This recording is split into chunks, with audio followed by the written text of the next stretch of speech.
we'll go over how to configure your display settings in Tracker.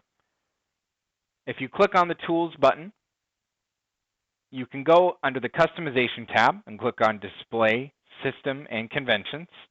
And this is where you'll be able to change some of the default system and display settings in Tracker.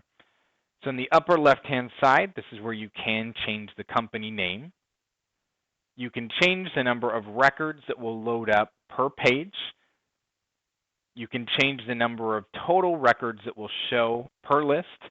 Keep in mind, you're always going to have access to your full data. This would just limit the amount of records that would show on one particular list and can speed up or slow down the use of the system. You can have it set to add each record to a favorite when you save it. You can change the default time zone for the database and also put in a default telephone format. Now moving to the right, the API key is something that you can leave. This is how it's fixed for API access. Activity follow-up days is where you can choose the default for follow-up days in the system. Activity pop-up reminder will pop up in a reminder in the upper right-hand side of the screen for an activity that's on the system. You can choose whether default activities are inbound or outbound. And recent days will show when you're looking at activities or lists on Tracker, whether it will display the last 30 days, 60, 90, or everything on the system. The company logo is where you can update the company logo. You can see the quick help file on setting up your company logo to go over this more in depth. Default email settings is where you can choose on external email to include the company name from up here. The email method is where you can leave it as sending through Tracker on the system.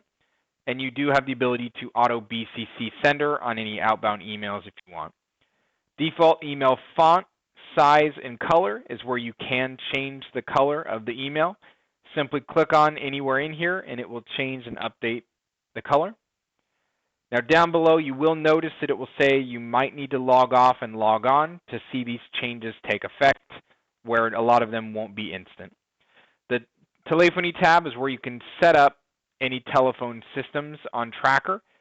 There will be a separate help file to go over that more in depth. Naming conventions is where you can change some of the naming conventions on the system. Now, a large amount of naming conventions on Tracker are hard-coded or fixed, but if we wanted to change, for instance, accounts and what they're called on Tracker, this is where I could change it from company into whatever we may call. So let's say you want to call it client, and then to the right we say what we want it to show for plural. So I could say client and clients. When I hit save, in this case you'll see the word companies will change to clients. So that's how you can change some of the naming conventions on the system. So if we move our way down this list, you'll see there's a number of things that can be renamed. On the very bottom, you'll have help link text and then a help link URL. So this is what links you up into the help file of Tracker. But that can be overrode if you had something internally you'd want to change it to. But of course, with the Academy and all the content, this is what it's pointing you directly to. Very bottom tab is where you can go out and change the color coding throughout the system. So if you click on any of the records, you'll notice here that if I click on clients, you have a color that would show, which is blue across the header. So if you wanted to change that, again, inside of Tools and your Display, System, and Convention settings, under color coding is where you can change the colors of different parts of the system. Now on the upper right-hand side, of course, Save is where you can save, and then Return to Tools will take you back to the main list of tools.